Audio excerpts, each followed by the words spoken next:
Écoutez l'audio du choc. Elle s'est mariée pour payer la dette. C'est pourquoi Zhang retient Jiaoqi, un PDG milliardaire, et lui dit « Obéise et je sauve ton père, Dior ». Son esprit a changé la réalité à cause de ce scénario bon marché. Il est en bonne santé, mais maintenant il jure avoir acheté son mari. Tu imagines devoir jouer ce rôle ? Ainsi commence Monsieur Dior. Et puisque le protagoniste exige une obéissance absolue pour payer les dettes de son beau-père, toi aussi, obéis, paie ton entrée en t'abonnant à la chaîne. Laisse like millionnaire et commente si tu suivrais la ligne. C'est parti. Un hôpital. Un homme extrêmement élégant, Jiaoqi, président d'un groupe important, arrive dans le service des urgences. Il est pressé et demande à un médecin pour un patient, Zhang Shenfei. Quand le médecin lui dit qu'il est en urgence et lui demande s'il est un proche, Jiaoqi ne répond pas, s'enfuit en courant sans rien ajouter. Son secrétaire, Yu Yuan, le suit, attrape au vol une carte de crédit que Jiaoqi lui lance en l'air et demande au médecin où il doit payer. Tu comprends déjà le niveau de ce type. Jiaoqi se faufile au milieu du service des urgences, qui est un véritable chaos. Des gens pleurent, des médecins courent, des blessés par de tous côtés. Il se fraye un chemin tant bien que mal, cherchant désespérément quelqu'un. Finalement, il le trouve. Zhang Shenfei est là, assis sur la table d'examen, la tête bandée, mais il semble aller bien. Jiaoqi se détend un peu, s'approche et lui demande s'il va bien, proposant de chercher un médecin. Il pose une main sur son épaule pour le consoler. Mais c'est là que les choses deviennent étranges. Zhang Shenfei lui serre la main fermement et avec un sourire plutôt inquiétant. Lui dit « Es-tu heureux de me voir blessé ?» Jiaoqi ne comprend rien, mais il s'énerve aussitôt, il crie, lui demandant ce que cela signifie, et les gens autour restent figés, regardant la scène. Choqué, Zhang Shenfei le regarde avec le même sourire, il le saisit et l'attire dans un étreinte. Et c'est là qu'il lance la bombe. Il lui dit « Tu es déjà ma femme, si tu es gentille et que tu m'obéis, je t'aiderai à payer la dette de ton père. » Et comme 10, tu es déjà ma femme. Si tu es bon et que tu m'obéis, je t'aiderai à rembourser la dette de ton père. Et comme si cela n'était pas suffisant, il lui murmure son nom, Dior Zhang Jiaoqi, évidemment, reste figé, le visage plein de confusion. Qu'est-ce qui vient de se passer ? Jiaoqi, encore sous le choc de ce qu'il venait d'entendre, ne pouvait croire ce qui se passait. « Zhang, tu es fou, t'as reçu un coup sur la tête », lança-t-il à Zhang Shenfei, qui continuait à sourire d'un air inquiétant tout en lui tenant le visage. « Mon père est un milliardaire, il ne doit rien à personne. En fait, hier, il a acheté un terrain énorme en plein centre-ville. Depuis quand devrait-il de l'argent ?» Jiaoqi tenta de se dégager, exigeant qu'on lâche pour qu'un médecin lui fasse une IRM. Mais Zhang Shenfei, sûr de lui répond simplement qu'il ne peut pas s'échapper de ses mains. La situation était extrêmement gênante. Jiaoqi se débattant, essayant de comprendre ce qui pouvait bien arriver à ce type juste à ce moment, comme si la scène ne pouvait pas devenir plus étrange. 2 policiers apparurent à la porte de la chambre. Firent-ils pour attirer l'attention. La gêne de Jiaoqi fut immédiate. Il cessa brusquement de se débattre, tout rouge, repoussant Zhang Shenfei pour s'éloigner, tandis que les agents le regardaient avec un mélange de surprise et de malice. Jiaoqi, tout rouge, s'excusa rapidement. L'un des policiers expliqua qu'ils avaient retrouvé la caméra de bord de la voiture de Zhang Shenfei, mais pour l'examiner, ils avaient besoin d'une autorisation par intelligence artificielle. À cet instant, Zhang Shenfei, parfaitement calme, offrit son montre pour l'autorisation, bien que, à la grande surprise de tous, elle était déjà brisée. Pero Jiaoqi intervint, disant qu'il n'y avait aucun problème, qu'il possédait l'autorisation partagée. Pendant qu'il attendait, l'esprit de Jiaoqi s'égara. Il pensa à comment les épouses étaient à la maison en train de préparer le dîner pour leur mari et qu'il, apparemment, savait plus de dîner d'affaires que Zhang Shenfei. Il se souvint lui avoir envoyé un message disant qu'il arriverait en retard ce soir-là à cause d'un dîner d'affaires. Soudain, une idée lui traversa l'esprit. Serait-il possible que l'accident de Zhang Shenfei ait eu lieu parce qu'il essayait de lui répondre à ce message? Interrompant ses pensées, Jiaoqi demanda à l'officier mentionnant un certain Louis XIII. Lui demanda de répondre reçu à quelque chose, ainsi que de lui trouver un roman à lire. L'officier, perplexe, lui expliqua que Louis XIII était l'intelligence artificielle de Zhang Shenfei. À cet instant, Jiaoqi entendit un extrait du roman que l'IA était en train de lire pour payer la dette de son père. Elle fut forcée de se marier avec cet homme dominateur. La nuit de leur mariage, il la prit de force. « S'il te plaît, je t'en prie, arrête. Ce n'est pas encore suffisant. » Jiaoqi, avec une expression de « qu'est-ce que c'est que ça ?» dit à l'officier de télécharger ce roman pour l'écouter ce jour-là. Soudain, l'écran se remplit de bruits de freins criards et d'un fort « bang », reproduisant précisément le moment de l'accident. Le secrétaire Yu Yuan reçut la caméra embarquée. Les policiers confirmèrent que Zhang Shenfei n'était pas fortement responsable de l'accident. Tout en lui souhaitant une rapide récupération, Yu Yuan, inquiet, demanda au docteur l'état de Zhang Shenfei. La doctoresse leur explique qu'après plusieurs examens, il n'y a aucun problème physique. Mais, et voilà le tournant, il n'a qu'une déviation dans sa perception de lui-même et du monde. Et pour couronner le tout, la doctoresse sourit et dit qu'ils ne savent pas encore comment le traiter pour le moment, donc la meilleure chose est de l'amener chez lui et de l'observer un certain temps. Jiao Qi ne pouvait pas y croire. « Tu veux dire que ce n'est pas un problème ?» s'exclame-t-il, tandis que Zhang Shenfei, avec une expression d'enfant, lui donne un petit coup amusé dans la main. Zhang Shenfei, très calme, réjoui intérieurement. « Je suis tellement viril. » Jiao Qi, visiblement inquiet, demande si peut-être ses nerfs faciaux sont endommagés, mais la doctoresse secoue la tête. Elle confirme qu'il n'a pas besoin de rester à l'hôpital car elle a d'autres patients à soigner et que Jiao Qi doit l'emmener chez lui, pour l'instant soupirant résigné. Jiao Qi dit « D'accord, on rentre à la maison ». Et Zhang Shenfei, rayonnant de joie, entouré de fleurs imaginaires, semble plus heureux que jamais. Jiao Qi n'avait pas d'autre choix que de lui faire confiance à le sortir de l'hôpital. Zhang Shenfei souriait de toutes ses forces, comme si ce qui se passait était la chose la plus normale au monde. Qui n'était pas normal du tout, c'était qu'ils étaient main dans la main, et bien sûr, beaucoup de gens les regardaient et murmuraient, certains même reconnaissant Zhang Shenfei. Cela mettait Jiao Qi dans une gêne terrible, alors il accéléra le pas, priant pour sortir de là le plus vite possible. Arrivé à sa voiture, Jiao Qi lui ouvrit la portière pour qu'il monte, mais Zhang Shenfei avait d'autres plans avant que Jiao Qi puisse réagir. Le poussa directement sur le siège passager. Zhang Shenfei s'approcha avec un sourire un peu étrange et lui demanda « Tu essaies de profiter de la situation pour t'échapper ?» Jiao Qi fut sur le point d'exploser de frustration, rougissant jusqu'aux oreilles, se pensant « Qu'est-ce que ça veut dire ? Encore, je voulais juste conduire ?» Zhang Shenfei, ignorant complètement l'expression de Jiao Qi, lui attacha sa ceinture. S'immobilisant sa main avant qu'il ne puisse dire quoi que ce soit, Zhang Shenfei se rapprocha brusquement. Beaucoup, presque comme s'il allait l'embrasser. Jiao Qi ferma les yeux, totalement mal à l'aise, pendant que Zhang Shenfei recula légèrement pour le regarder dans les yeux, lui disant « Ne me fais pas enrager, tu ne pourrais pas supporter ma colère ». Après ce moment si gênant, Zhang Shenfei s'installa au volant. Jiao Qi, encore en train de digérer ce qui venait de se passer, demanda « Toi, où crois-tu qu'on va ?» Zhang Shenfei lui lança un regard espiègle et d'un haut démarre la voiture à toute vitesse, laissant Jiao Qi se demander où il l'emmenait cette fois-ci. Peu de temps après, ils arrivèrent devant une magnifique demeure. Le personnel sortit pour les accueillir, saluant Zhang Shenfei. Avec toujours ce même sourire, il traîna Jiao Qi hors de la voiture et le présenta à tous. « À partir de maintenant, il est mon épouse. Vous devez tous l'appeler Madame ». Jiao Qi était plus mortifié que jamais. Le personnel semblait perplexe, mais le majordome en chef, surpris, s'épensa pour lui-même « Mais nous l'appelons déjà ainsi depuis 7 ans, non ?» Jiao Qi, mortifié, tenta de masquer la situation aux employés en leur disant que Shenfei plaisantait et qu'ils retournaient à leurs tâches.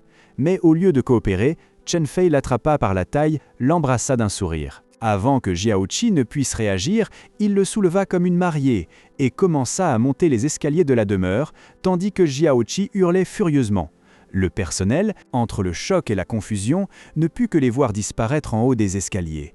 En bas, les servantes demandèrent au majordome quoi préparer pour le dîner. Il répondit des gruaux et les garda chauds pour la dame, soupirant en pensant que le sens de l'amusement des jeunes devenait de plus en plus difficile à comprendre pour lui. Pendant ce temps, dans une des chambres, Shenfei jeta Jiao Qi sur le grand lit. Jiao Qi se releva d'un bond, furieux, et ne put s'empêcher de lancer une insulte. Mais Shenfei ne parut pas affecté. Au contraire, il s'approcha de lui, se déboutonna sa chemise de façon provocante, révélant son physique travaillé. Et bon, inutile de dire que la nuit fut agitée. Le lendemain matin, Jiao Qi s'éveilla à côté de Shenfei, et sa première question fut de savoir s'il avait utilisé une protection. Shenfei le regarda avec un sourire arrogant et lui dit qu'il semblait encore ne pas comprendre sa place, avant de se lever et ajouter que donner naissance serait une tâche difficile, une allusion assez forte. Vérité, quand Jiao Qi tenta de se lever du lit, Shenfei l'arrêta en lui demandant s'il lui avait donné la permission de le faire.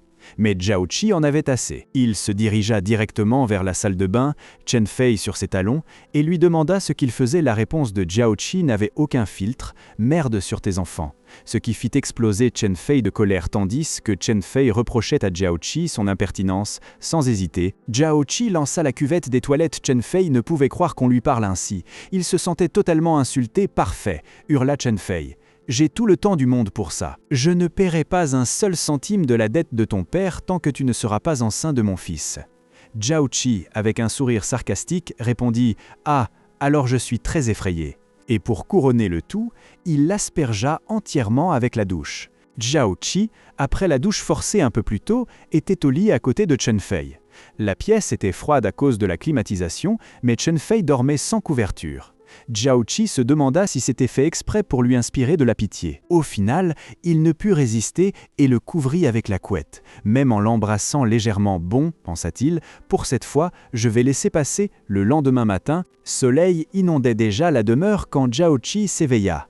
Il vit ses vêtements préparés pour la journée, un costume gris avec une chemise rouge très voyante. Chen Fei, déjà habillé, lui dit de se lever, qu'ils iraient à son bureau. Zhao Qi demanda, étonné, si à son bureau et pourquoi il avait sorti une tenue si fantastique. Chen Fei lui répondit que c'était ce qu'il allait porter ce jour-là. Et tandis que Zhao Qi le regardait un peu perplexe, Chen Fei pensa que sûrement il n'était pas habitué à avoir des vêtements aussi spectaculaires à cause de sa vie modeste.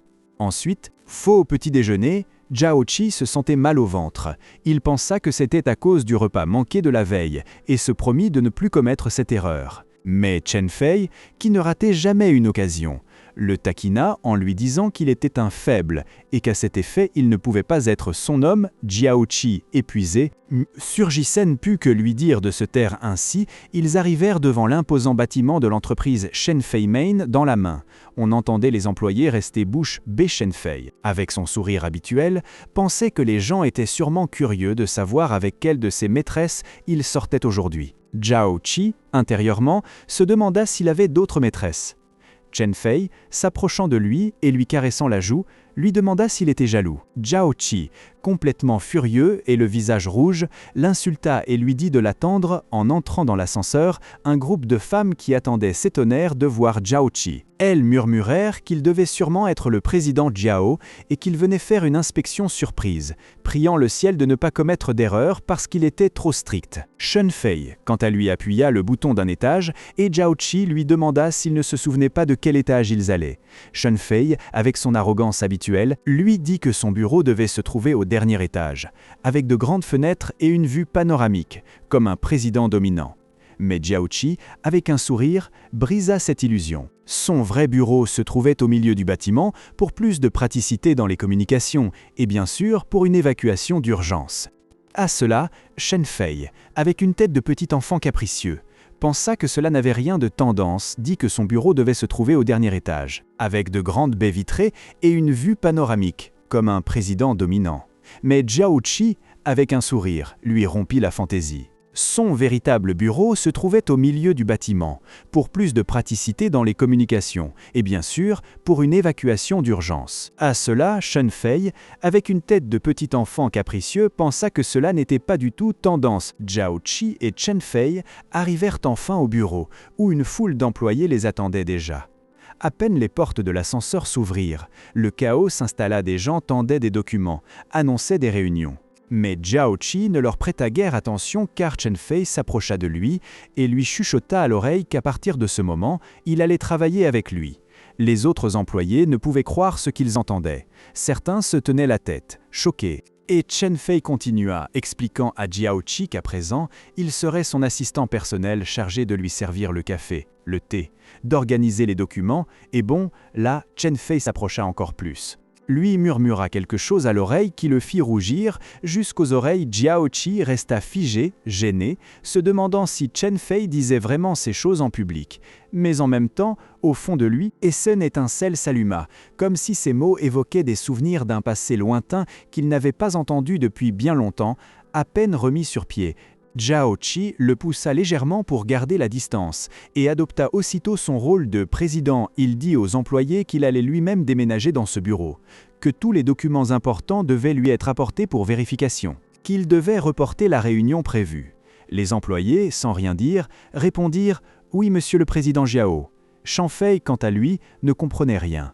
Il regarda autour de lui, l'air perplexe comme pour dire « Pourquoi il ne m'écoute pas ?»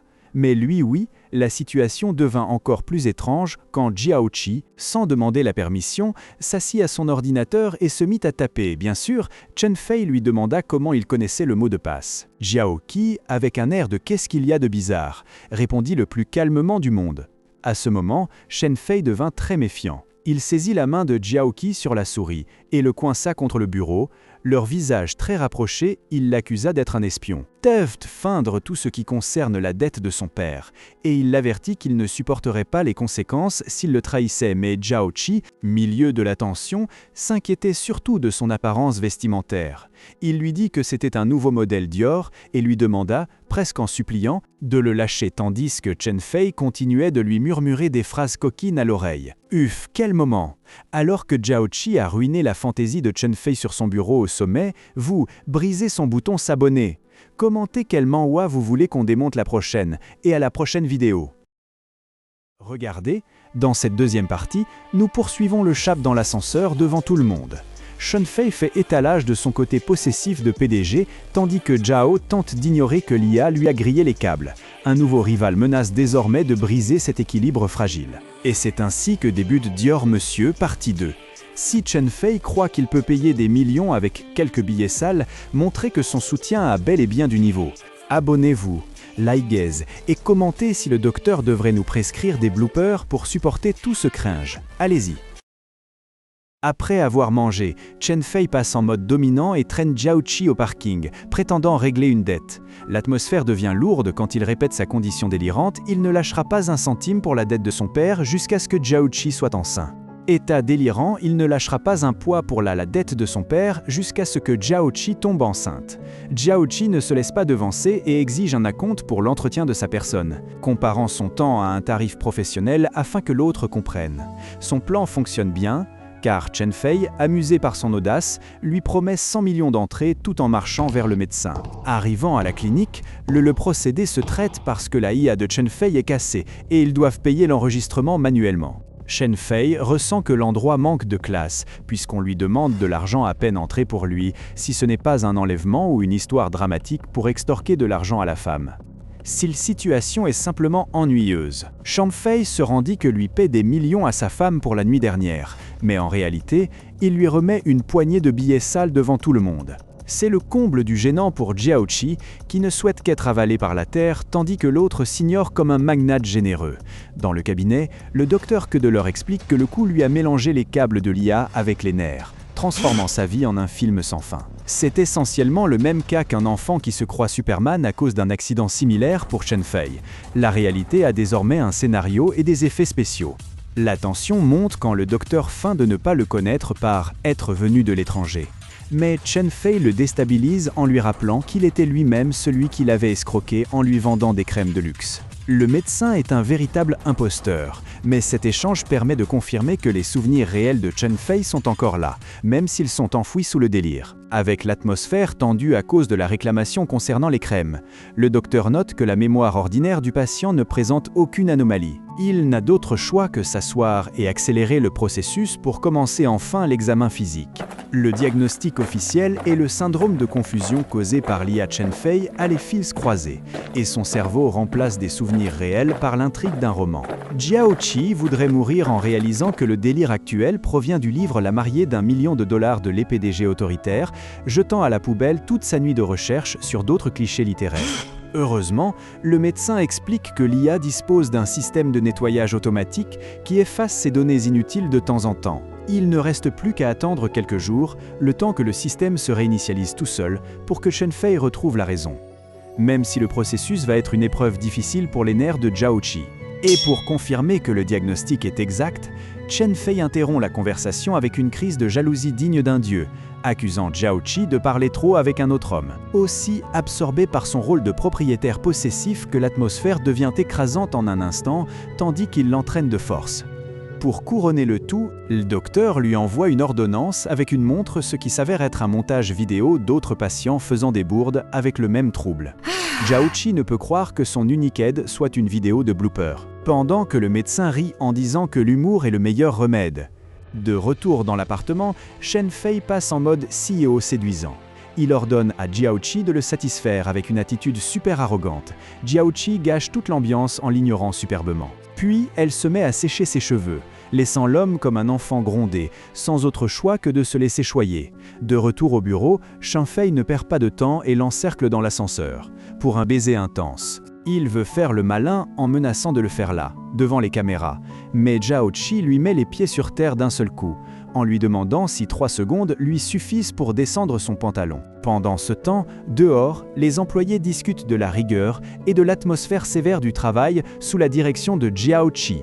Le timing est terrible, car juste au moment où l'ascenseur arrive à son étage, les portes s'ouvrent et tout le personnel reste bouche bée en voyant leur chef s'embrasser à pleine bouche pendant les heures de travail. Les portes de l'ascenseur se ferment juste à temps pour sauver ce qu'il reste de la dignité de Jiaoqi, qui est mort de honte après que tout le personnel les a vus en pleine action.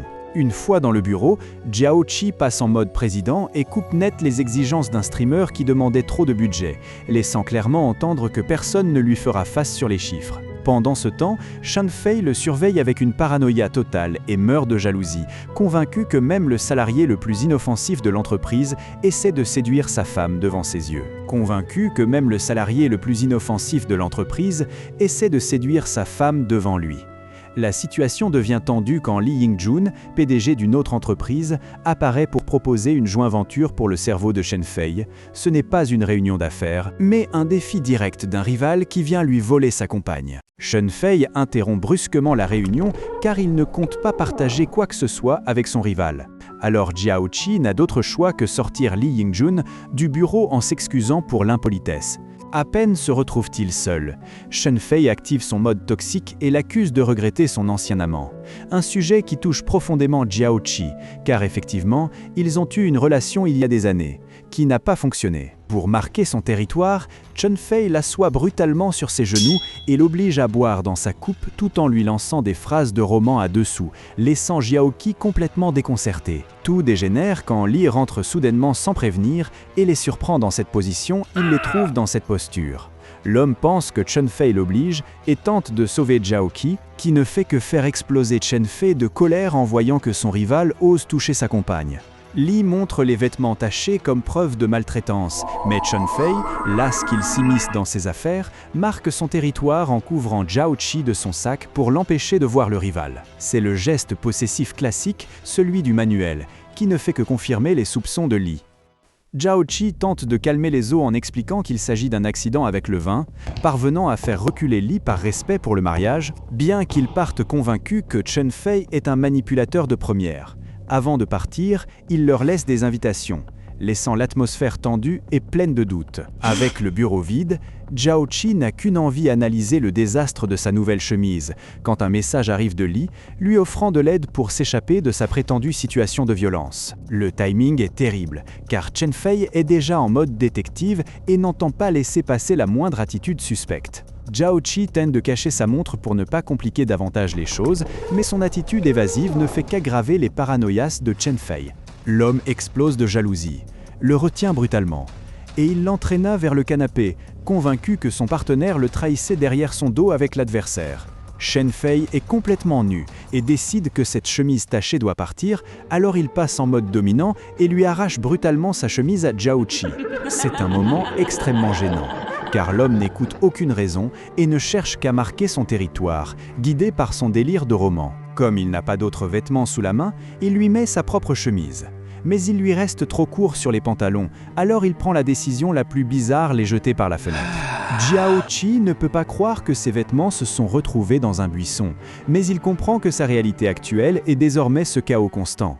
En fin d'après-midi, Jiaoqi sort du bureau, en espérant un transport normal, et reste choqué en voyant que Chen Fei l'attend à la porte. Ce qui le fait tout revoir, c'est que l'homme a réussi à se souvenir de l'adresse exacte de l'entreprise malgré son cerveau brûlé par l'IA. Chen Fei profite de leur réunion pour de nouveau s'affirmer comme possessif, le saisissant fermement par la taille et lui interdisant de monter dans n'importe quel autre véhicule. Il reste ferme dans son rôle de maître et seigneur, rappelant à Jiaoqi qu'il est son homme avant de l'emmener chez lui. Chen Fei reste dans le rôle du héros de roman devant tout le monde, obligeant Jiao Qi à monter dans la voiture tandis que les témoins envient une romance qui, en réalité, est un véritable chaos. Jiao Qi tente de négocier pour aller à son appartement afin de pouvoir travailler demain. Mais Chen Fei fait clairement comprendre que sa femme est impatiente de remplir ses devoirs et détourne le chemin vers un lieu de loisir. En route, un appel le père de Jiao Qi révèle que la relation familiale est rompue. L'homme âgé traite désormais Chen Fei avec un mépris tel que Jiao Qi doit inventer 1000 excuses pour éviter un dîner et empêcher que le délire de Lia n'éclate devant ses beaux-parents. Le destin s'avère être un club nocturne où Chen Fei se déplace comme un poisson dans l'eau, laissant Jiao Qi abasourdi en voyant que son mari est un habitué d'un lieu qu'elle n'avait jamais vu mentionné. Examinant l'historique de Lia, Jiao Qi réalise qu'ils ont été piratés depuis un moment déjà. Toutes les excuses de Chen Fei pour arriver en retard par le passé étaient des mensonges de niveau expert qui viennent seulement d'être révélés. Chen Fei demande que les serveurs les plus attirants soient appelés et le personnel le reçoit comme le client de l'année, confirmant qu'il maîtrise parfaitement la vie à double vie. Jiao Qi traîne la trahison en direct, tandis que l'atmosphère devient extrêmement lourde. La tension explose quand Jiao Qi lui retire brusquement la main par dégoût, mais Chen Fei reprend aussitôt son rôle de patron toxique en lui rappelant qu'il lui appartient jusqu'à ce qu'il ait remboursé les dettes de son père. Jiao Qi ne peut plus supporter les humiliations et s'effondre là, sur place, obligeant Chen Fei à cesser de jouer le dur pour tenter de le consoler. Juste au moment où ils sont là, un certain président Wang apparaît pour se moquer de Chen Fei, révélant involontairement que l'homme en réalité est un soumis qui n'autorisait jamais personne à s'approcher de lui dans le club, de peur de rentrer chez lui avec l'odeur du parfum d'autrui. Jiao Qi fait le lien et comprend que, malgré les mensonges sur ses sorties, Chen Fei lui était toujours fidèle. Mais l'ambiance bascule brusquement lorsque le PDG décide de ruiner financièrement Wang, simplement pour avoir osé leur parler. Zut, quel final fou! Si le protagoniste a réussi à se souvenir de la direction exacte, même avec un cerveau grillé par l'IA. Vous avez une excellente mémoire et vous allez appuyer fort sur le bouton j'aime. Abonnez-vous pour ne rien manquer de la conclusion et commentez quel autre manhwa vous voulez que je vous raconte. À bientôt!